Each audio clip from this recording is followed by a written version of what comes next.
அஸ்ஸலாமு அலைக்கும் வரஹ்மத்துல்லாஹி வபரகாத்துஹு. கண்ணியத்திற்குரிய எல்லாம் உள்ள அல்லாஹ் நல்லடியார்களே, என்னுடைய பெயர் யுவராஜ். அவர் 3 வருடங்களுக்கு முன்பாக அல்லாஹ்வுடைய மகத்தான கிருபையினால் இந்த சத்திய மார்க்கத்தை ஏற்றுக்கொண்டேன். அல்ஹம்துலில்லாஹ்.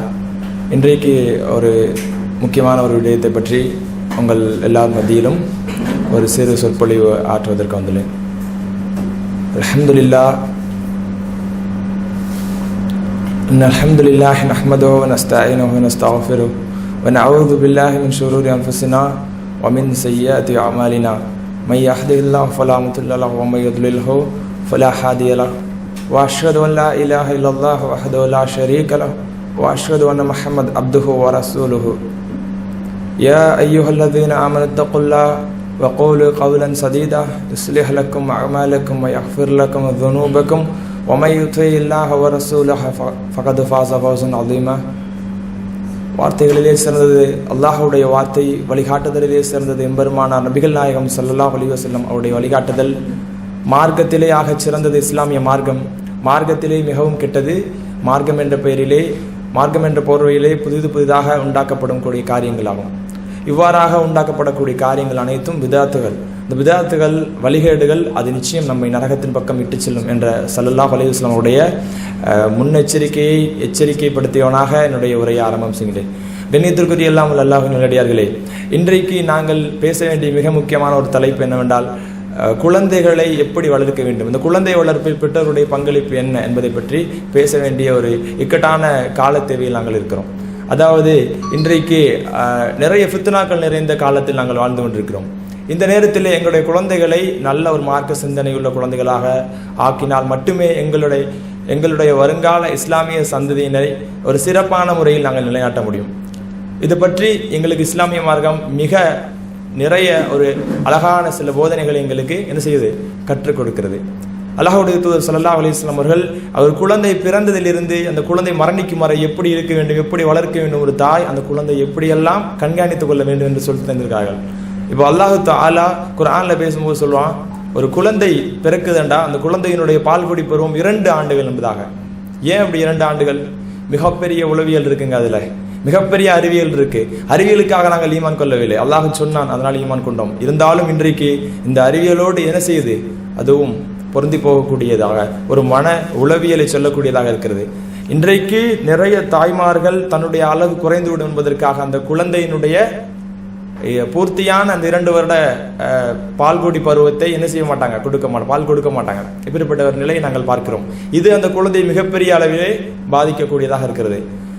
ஒரு மார்க்கறிஞர் பிளஸ் உளவியலாளர் அவர்கள் சொல்கிறார்கள், ஒரு சிறு ஆய்வின் அடிப்படையில், ஒரு குழந்தையை நாம் 2 வருடம் முழுமையாக தாய்ப்பால் கொடுக்காத பட்சத்தில் அந்த குழந்தை பிரச்சனை இல்லை, அப்படியே இருக்கும். அடுத்த கொஞ்ச நாளுக்கு அப்புறம் என்ன செய்யும், நாம் இவ்வளவு நாள் ஒரு விடயத்தை நாம் செஞ்சு கொண்டு இருந்தோமே, அதை நாம் அனுபவிச்சுக்கிட்டு இருந்தோம், ஆனால் இப்போ நமக்கு இல்லைன்னு சொல்லிட்டு ஒரு இயக்கத்தில் கை சூப்ப ஆரம்பிக்கும்.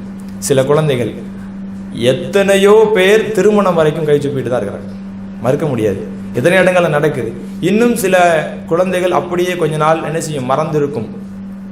ஒரு டீனேஜ் பருவம் வரும்போது அந்த குழந்தை என்ன செய்யும், அதற்காக இயங்க ஆரம்பிக்கும். நம்ம சின்ன வயசுல அனுபவித்து ஏதோ ஒன்று இப்போ கிடைக்கலன்ட்டு அதனுடைய இயக்கத்தின் வெளிப்பாடாக அது சிகரெட்டு, இது மாதிரியான விஷயங்கள் பக்கம் போகும். அப்போ இதற்கு ஆரம்ப அடிப்படை காரணம் எங்க இருக்குன்னா ஒரு தாய் இடத்துல இருக்கு. அப்ப தந்தை எப்படி இருக்காரு தெரியுமா, தன் மனைவியானவள் கன்சீவா இருப்பான். அப்போ என்ன செய்யறாருண்டா, போய் பாத்ரூம்ல போய் சிகரெட் அடிச்சுட்டு வந்துடுவாரு. புகையெல்லாம் சரியாக வெளியில போகாது.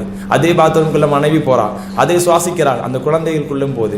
அப்போ எந்த அளவிற்கு ஒரு குழந்தை வளர்ப்பிலே இவங்க அலட்சிய போக்கோடு இருக்கிறார்கள் என்பதை நாங்கள் என்ன செய்கிறோம், இன்றைக்கு கண்கூடாக பார்த்து தான் வருகிறோம். அப்போ இந்த விடயத்திலே பெற்றோர்கள் மிக கடும் அவதானமாக இருக்க வேண்டிய தேவை இருக்குதுங்க. அப்படியே அந்த குழந்தை வளர்ந்து வரும்போது என்ன செய்யாங்க, சின்ன வயதுல அந்த குழந்தைய ஒரு தாய் சொல்லுவா, பள்ளிக்கு போக அனுப்ப மாட்டாங்க. என்ன தெரியுமா சொல்லுவாங்க, இந்த வயசுல ஏங்க நான் அனுப்பிக்கிட்டே அப்படின்னு. பெண் குழந்தைகளை எடுத்துக்கொள்வோமே, அவர்களுக்கு சின்ன வயசுலேயே ஒரு இந்த ஹிஜாப் இந்த மாதிரியான சிந்தனைகள் ஏற்படும் விதமாக அவருடைய தலையை மறைத்து பழக்கப்படுத்த மாட்டாங்க, அப்படியே விடுவாங்க. சின்ன பிள்ளை தானே சொல்றாங்க, ஒரு குறிப்பிட்ட வயது, ஒரு 18 அந்த வயது வந்தவனே போடலாம், பிரச்சனை இல்லை. அப்ப இப்படி சொல்லக்கூடியவர்கள் அந்த வயதை இந்த குழந்தை அடைந்தவுடன் காஃபிர்களுடைய கலாச்சாரத்தை பார்த்துவிட்டு இஸ்லாமிய கலாச்சாரத்தை விரும்புவதில்லை. அப்பேற்பட்ட ஒரு நிலைக்கு எது என்ன செய்யுது, ஆளாகுது.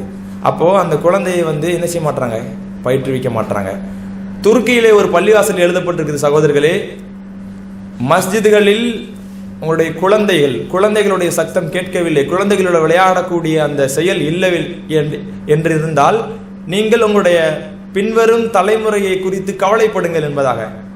அப்ப பாருங்க, இன்றைக்கு நிறைய பள்ளிவாசல்கள் எழுதப்பட்டிருக்கு, குழந்தைகள் கூட்டு வராதீங்க, தொல்லைகளை ஏற்படுத்தும்படியாக அது மாதிரியான செயல்களை நீங்கள் செய்யாதீங்க அப்படின்னு எழுதப்பட்டிருக்கு. நன்றாக விளங்கிக் கொள்ளணும், குழந்தைகள் நீங்கள் சொல்லக்கூடிய சொல்லை விட உங்களுடைய செயல்களை தான் நன்றாக நோட் பண்ணி கொண்டிருக்காங்க. நீங்க செய்யக்கூடிய சஜிதா செஞ்சுட்டு இருப்பாங்க, ஒரு வீட்டுல தாயார் அதை பார்த்து தலைகீழாக முகங்குப்புற நின்றுட்டு இருப்பாங்க. நாளடைவில் அதை பழக ஆரம்பிக்கும். தொழுகையினுடைய முக்கியத்துவத்தை அந்த குழந்தை என்ன செய்யும், உணர ஆரம்பிச்சிடும். அல்லாஹ்வுடைய தூதர் ஸல்லல்லாஹு அலைஹி வஸல்லம் அவர்கள் அருமையாக சொன்னார்கள், உங்களுடைய குழந்தை 7 வயது ஆகிவிட்டால் அவர்களை தொழுமாறு ஏவச் செல்லுங்கள்.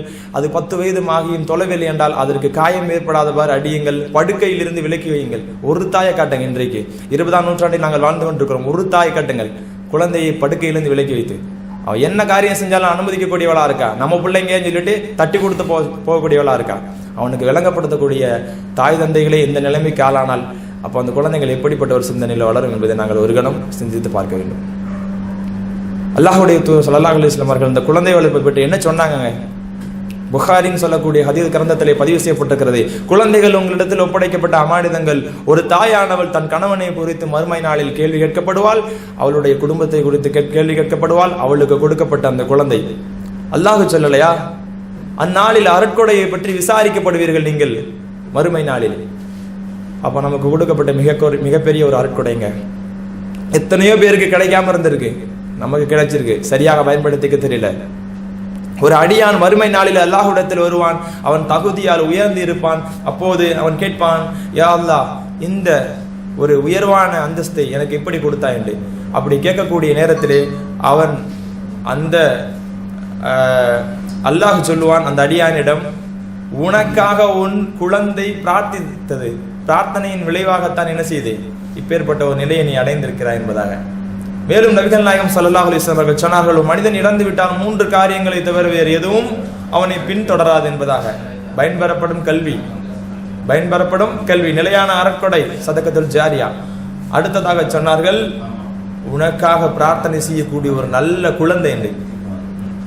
எங்க குழந்தை எப்படி பிரார்த்தனை செய்யும்? நாங்கள் இறந்து போனா என்ன செய்யும்? ஜனாசா தொழுவைக்கு தெரியலங்க, எங்க குழந்தைக்கு முன்னாடி நின்று ஒரு சூறாவத தெரியல, எங்க குழந்தைக்கு எப்படி எங்களுக்காக பிரார்த்தனை செய்வாங்க? உலக வாழ்க்கையினுடைய அந்த மோகத்தை நோக்கி அவங்களும் போய்கிட்டு இருக்கிறாங்க. நாங்க தான் பயிற்றுவிச்சு கொடுத்துட்டோம் அந்த குழந்தைங்களை சின்ன வயசுல. பிற்காலங்களை கவலைப்படுறது, தள்ளாத வயதில் என் குழந்தை எப்படி இருக்கிறானே, இபாதத்தை செய்யாதவனாக இருக்கிறானே, எனக்காக பிரார்த்தனை செய்யாதவனாக இருக்கிறானே என்று. யார் விதைத்தது? நீங்கள் விதைத்தது தான் இருக்கும். ஒரு பழமொழி அழகாக சொல்லுவார்கள், நூலை போல சேலை, தாயை போல பிள்ளை என்று. உங்களை தான் அப்படியாக அது என்ன செய்யுது, முன்மாதிரியாக எடுத்திருக்கு. விலகிக் கொள்ளணும் எந்த அளவுக்கு குழந்தை வளர்ப்பில் மிக முக்கிய கவனம் செலுத்த வேண்டியிருக்குது என்பதாக. இன்றைக்கு எத்தனையோ குழந்தைகளை பார்க்கிறோம், எப்படி இருக்காங்க தெரியுமா? அதாவது இன்றைக்கு எத்தனையோ குழந்தைகள் பருவ வயதை அடைந்தும் வார வாரம் நமக்கு கொடுக்கப்பட்ட மிகப்பெரிய ஒரு கடமை ஜும்மா கிடைக்கல. அல்லாஹ்வுடைய தூதர் ஸல்லல்லாஹு அலைஹி வஸல்லம் அவர்கள் சொன்னார்கள், ஜும்மா நாளிலே ஒருவர் பருவமடைந்த ஒவ்வொரு மீதும் குளிப்பு கடமை. குளிப்பை நிறைவேற்றிவிட்டு சில சுண்ணாக்களை நிறைவேற்றிவிட்டு அவர் என்ன செய்யணும்? பள்ளியை நோக்கி விரையணும். ஒட்டகம் முதலாவதாக போவதற்கு ஒட்டகம் குர்பானி கொடுத்த நன்மை கிடைக்கிறது. அடுத்து மாடு என்று சொல்கிறார்கள். அழகான நன்மைகள் எல்லாம் இந்த மார்க்கம் சொல்லி தந்திருக்கிறது. ஆனால் எங்களுடைய சமுதாயத்திலே பள்ளிகளில் நாங்கள் பார்க்கிறோம், வயதானவர்கள் தான் இருக்கிறாங்க, வேலை இல்லாதவங்க தாங்க இருக்கிறாங்க, பசங்க இல்லவே இல்லைங்க. பருவமடைந்த ஒரு ஆண் பெண்ணை காண முடியல எங்களால. ஏன்னு கேட்டா ஸ்கூலா. ரெண்டதாக விளங்கிக் கொள்ளுங்கள், ஒரு காஃபிரோடைய ஸ்கூல்ல போய் சேர்த்துட்டு அங்க படிச்சுட்டு இருக்க எங்களோட குழந்தை ஜும்மா கிடைக்கல. அல்லாஹ்வுடைய தூதர் ஸல்லல்லாஹு அலைஹி வஸல்லம் சொன்னார்கள், யார் தொடர்ச்சியாக 3 ஜும்மாக்களை விடுகிறாரோ அவர் மார்க்கத்தை விட்டு வெளியே போயிட்டார். எந்த அளவுக்கு ஒரு பாரதூரமான காரியங்க. ஏன் இந்த இடத்துல அலட்சிய போக்காடு எத்தனையோ தாய்மார்கள் இருக்கிறாங்க. ஏன் நம்ம இஸ்லாமிய சிந்தனையுள்ள ஸ்கூல் இல்லையா? அப்படி இல்லாத கல்வி தேவையில்லைங்க. எத்தனையோ இஸ்லாத்திற்கு வந்த சகோதரர்கள் சொல்கிறார்கள், என்னிடத்தில் நேரடியாக பேசியிருக்கிறாங்க, எப்படி தெரியுமா, ஜும்மா கிடைக்கிறது இல்லைங்க, கவலையா இருக்கு, கஷ்டமா இருக்கு, சகர் செய்ய முடியலங்க, கஷ்டமா இருக்கு. அவங்களுக்கு இருக்கு அந்த அக்கறை. ஒரு கவலை இருக்கா? கவலை இல்லை, சந்தோஷமா இருக்கிறாங்க. அட்லீஸ்ட் ஒரு மாசத்துல ஒரு 2 வெள்ளிக்கிழமை லீவ் போட்டாது அந்த 2 ஜும்மா அட்டன் பண்ணலாமா? இல்லைங்க. பின் எப்படி வாரத்துல ஒரு நாள் தான் நமக்கு கல்வி கிடைக்கும்படியாக அங்க இமாம் வந்து உரை நிகழ்த்துக்கிட்டு இருக்கிறாரு, அதை கேட்கக்கூடிய ஒரு வாய்ப்பு நமக்கு கிடைக்குதுன்னு சொல்லிட்டு போறோமா? இல்ல, ரொம்ப அலட்சி போக்கு. இப்படி இருக்கும்போது எப்படிங்க நம்ம சமுதாயம் பிற்காலங்களில் நல்ல ஒரு நிலைக்கு வரும்?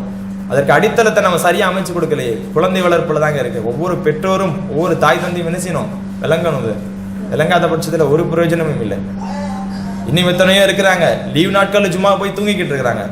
இன்னும் எத்தனையோ பெண்கள், இன்னும் எத்தனையோ வாலிப பையங்க என்ன செய்யறாங்க? அவங்களுடைய வளர்ப்பு அப்படி கரெக்டா இக்காமத்து சொன்ன உடனே வராங்க. கல்லூரிகள்ல நடக்குங்க. கல்லூரிகளுக்குள்ள பள்ளி இருக்கு, வேற எங்கேயும் போவானா? 1 கிலோமீட்டர் நடந்து வந்தேன், லேட் ஆகிட்டு ஏத்துக்கலாம்.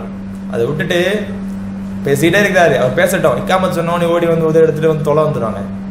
இது இப்படிதான் இருக்கிறாங்க. உரையை கேட்பதே கிடையாது. அதனுடைய அவசியம் தெரியல. அப்போ வளர்ப்பு முறையில மிஸ்டேக்குங்க. அங்க பிரச்சனை இருக்கு. நம்ம குழந்தைகள் என்ன செய்யணும்? நல்ல ஒரு இஸ்லாமிய சிந்தனை வளர்க்கணும். குர்ஆன்ல எடுத்து பாருங்க, லுக்குமான் சொல்லக்கூடிய மனிதரை பற்றி குர்ஆன் அழகாக பேசும். என் அருமை மகனே, அல்லாஹ்வுக்கு எதை இணைகரிப்பித்து விடாதே, இணைகரிப்பிச்சிடாதன்னு சொல்லிட்டு போய் சொன்னாரு. நூஹ் அலைஹிஸ்ஸலாத்தை எடுத்துக்கோங்க. தன்னுடைய பிள்ளைகிட்ட போய் சொன்னாரு, என் அருமை மகனே, இந்த கப்பலில் எங்களோட ஏறிக்கொள், நீ தப்பிச்சிருவ. நான் உயரமான மலையில போய் ஏறிக்கிறேன்னா பாத்துக்கோங்க. எல்லாரும் எச்சரிக்கை செஞ்சிருக்கிறாங்க. சிலர் அல்லாஹ்வுடைய நாட்டத்தினால் சரியான மார்க்கத்தின் பக்கம் இருந்தாங்க. நாம எச்சரிக்கை கூட பண்ணலையாங்க. நம்ம குழந்தைங்களுக்கு சொல்லித்தரவே இல்லையே. சொல்லி தந்து கேட்கலன்னா 2வது விஷயம், சொல்லித்தரவே இல்லை. நன்றாக விளங்கிக் கொள்ளுங்கள். சின்ன வயதிலிருந்தே பயிற்றுவீங்க. கண்டிப்பா அந்த குழந்தை என்ன செய்யாது? விட்டு போகாது. அவங்களை விட்டு சரியான இஸ்லாமிய சிந்தனை உள்ள குழந்தையாக மாறும். அல்லாஹ்வுடைய தூதர் ஸல்லல்லாஹு அலைஹி வஸல்லம் அவர்களோடு இருந்த இந்த பணிவிடை செய்த நபி தோழர் அனஸ் ரலியல்லாஹு அன்ஹு, அவங்க எப்படி இருந்தாங்க? சின்ன வயசு தாங்க அவங்களுக்கு. அவ்வளவு புத்தி கூர்மையா இருந்தாங்க, தெளிவா இருந்தாங்க. எத்தனையோ சகாபாக்கள் பயங்கர தெளிவு, ஹதீதுகளை மனப்பாடம் பண்றதுல அந்த அளவுக்கு அவங்க தெளிவா இருந்தாங்க. பயிற்றுவிக்கப்பட்ட முறை அப்படி. அப்ப நாம பரம்பரையாக இஸ்லாமியர்களாக நாங்கள் இருந்து கொண்டு இருக்கிறோம். ஆனால் ஒன்றும் எங்களுக்கு என்ன செய்யல தெரியல. சரியான கைட் பண்றதுக்கு எங்களுக்கு என்ன செய்யல ஆள் இல்லை. ரொம்ப கவலைப்படணுங்க. அல்லாஹ் பல துவாக்களை சொல்லித்தரான். என்னையும் என் சந்ததிகளையும் நீங்கள் தொழுகையில் நிலைநாட்டக்கூடியதாக அல்லாஹ் ஆக்கி வை, நரக நெருப்பின் வேதனைகளிலிருந்து பாதுகாத்துருங்களே அப்படின்லாம் சொல்றான். எந்த தாய்ங்க அப்படி கேட்கிறா? எந்த குழந்தைகள் தன் தாய் தந்தைக்காக கேட்கிறாங்க? அவங்களுக்காக கேட்க கூட ஞானம் இல்லைங்க. இப்படிப்பட்ட ஒரு நிலையில இருக்கிறாங்க. எத்தனையோ இடங்கள் இன்னைக்கு ஐடி கம்பெனில வேலை பார்த்துட்டு இருக்கக்கூடிய நம்ம சகோதரர்கள், வேற யாரும் தேவையில்லை, நம்ம சகோதரர்கள் தாடியெல்லாம் சேவ் பண்ணிக்கிறாங்க. கேட்டா என்ன சொல்றாங்க? எனக்கு கொடுக்கப்பட்ட ரூல்ஸ் அப்படிங்க, என் வேலை அப்படிங்க, வேலை போயிடும். வேலையே இல்லையாங்க, வேற எவ்வளோ வேலை இருக்கு. ஓன் பிஸ்னஸ் பண்ணலாம், ஒரு பொட்டி கடை ஆரம்பிக்கலாம், எவ்வளோ இருக்கு. அதான் சொன்னனே, குழந்தை வளர்ப்பு அங்க அடிப்படையில் தப்பு இருக்காங்க. இல்லாம ஒண்ணுமே நடக்காது. அது முதல்ல சீராக அமைந்தால் சீராக இருக்கும். ஒரு காஃபிரோடைய கலாச்சாரம் என்பது அல்லாஹ்வுடைய தூதர் ஸல்லல்லாஹு அலைஹி வஸல்லம் அவர்கள் சொன்னார்கள், நீங்கள் மீசையை ஒட்ட கத்திரியுங்கள், தாடியை வளர விடுங்கள், மஜூசி என்று சொல்லக்கூடிய நெருப்பு வணங்கிகளுக்கு மாறு செய்யுங்கள். யாருக்கு மாறு செய்ய சொன்னாங்க? நெருப்பு வணங்கிகள். அவங்க யாரு? காஃபிர்கள். காஃபிர்களுக்கு மாறு செய்யும் விதமாகத்தான் அப்படி ஒரு அடையாளத்தை எங்களுக்கு சொல்லிக் கொடுத்தாங்க. அந்த அடையாளத்தை நாங்கள் அழிச்சிட்டு அலையிறோம். கேட்டா நாம என்ன செய்யறோம்? ஒன்றுக்கு மதவாத சாக்குகளை சொல்லக்கூடிய மக்களாக நாங்கள் இருக்கிறோம். சிந்திக்க வேணும். காஃபிருடைய கலாச்சாரத்தை உள்வாங்கிறதுக்கு எங்கள் உள்ளம் அனுமதிக்குது. எந்த காஃபிரா நம்ம கலாச்சாரத்தை எடுத்துக்கிறானாங்க? ஹிஜாப் எந்த பெண்ணாவது போடுறாளா? இல்லைங்க. தாடி வேணா வளர்க்காங்களா? வளர்க்கல. ஏதோ 1-2 பேர் இருக்கிறாங்க. காஃபிர்கள் யாரா நம்ம கலாச்சாரத்தை உள்வாங்கிறாங்களா? யாராவது பள்ளியில தொழுறாங்களா? குர்ஆன் ஓதுறாங்களா? அரபி கத்துக்கிறாங்களா? இல்ல. நம்ம கலாச்சாரத்தை யாரும் என்ன செய்யல, பின்பற்றல. ஆனால் அவங்க கலாச்சாரத்துக்குள்ள நாங்கள் எப்படி போறோம்? ரொம்ப போய்கிட்டு இருக்கோம் ஆழமா. எங்க தாய் தந்தா எப்படிதாங்க படிச்சு கொடுத்துட்டாங்க. சின்ன வயசுல ஒரு யூதன் கண்டுபிடிச்சு கொடுத்த கார்ட்டூனை உட்கார வச்சு பார்க்க வச்சுட்டாங்க, ஒரு கேமை பார்க்க வச்சுட்டாங்க, ஒரு நசராணி கண்டுபிடிச்ச விஷயங்களை பார்க்க வச்சுட்டாங்க. அதுலயே பார்த்து பழகியாச்சு எங்களுக்கு. அவன் நம்ம தொல்லப்படத்தாம இருந்தா சரி, எதுவும் பார்த்துட்டு போட்டோம். இப்படி சின்ன வயசுலயே சொல்லிக் கொடுக்கணுங்க. மார்க்கத்தினுடைய போதனைகளை, அடிப்படைகளை சின்ன வயசுல இருந்தே சொல்லிக் கொடுக்கணும். ஒரு இமாம் அழகாக சொல்லுவார்கள், உங்களுடைய குழந்தை முதலில் கற்றுக்கொள்ளக்கூடிய விடயம் அல்லாஹ்வை பற்றியதாக இருக்கட்டும். எந்த குழந்தையாவது தான் பிறக்கும் போது பேச ஆரம்பிக்கும் போது அல்லாஹ் சொல்ற பாருங்க, அத்தான்னு சொல்லு, உம்மான்னு சொல்லு, இப்படி இருக்கிறாங்க. அல்லாஹ்வை பற்றி அறிந்து கொள்ளணும். உங்கள் படைத்தவனை பற்றி அறிந்து கொள்ளாத ஒரு குழந்தை எதுக்குங்க? அவங்கள படைத்தவனை பற்றி அறிய சொல்லுங்க. மறுமையில் ஈடேற்றம் கிடைக்கும். சிறந்த ஒரு நிலைக்கு அந்த குழந்தை என்ன செய்யும்? வரும். நீங்களும் உங்களுக்கு நன்மை கிடைக்குமேங்க இந்த குழந்தையை சரியாக முறையில் வளர்த்தா. அதனால் எல்லாம் அல்லாஹ் நல்லடியார்களே, நாங்கள் எங்களுக்கு அல்லாஹ் கொடுத்திருக்கக்கூடிய மிகப்பெரிய நிஅமத் அந்த குழந்தை செல்வம். அந்த குழந்தை செல்வம் எத்தனையோ பேர் இல்லாமல் இருக்கிறாங்க. அதனால் அதனுடைய அருமையை உணர்ந்து எங்களுடைய தலைமுறை பிற்காலங்களில் சிறப்பாக இருப்பதற்கு நாங்கள் என்ன செய்யணும்? எங்களுடைய குழந்தைகளை நல்ல குழந்தைகளாக, சாலிகான குழந்தைகளாக, நாங்கள் இறந்த பின்னால் எங்களுக்கு துஆ செய்யக்கூடிய குழந்தைகளாக இருக்க வேண்டும். அதே சமயம் நாமும் அந்த குழந்தைகளுக்கு முறையான கல்வியை கொடுக்க வேண்டும். நபிகள் நாயகம் ஸல்லல்லாஹு அலைஹி வஸல்லம் அவர்கள் சொன்னார்கள், ஒரு தந்தை தன் குழந்தைக்கு கொடுக்கக்கூடிய ஆக சிறந்த பரிசுகளில் என்ன தெரியுமா? சிறந்த கல்வி. ஒரு தந்தை தன் குழந்தைக்கு கொடுக்க வேண்டியது ஆக சிறந்தது பரிசாக இந்த கல்வி தான் சொல்றாங்க. கொடுங்க, அதை சரியான முறையில் வந்துடும்.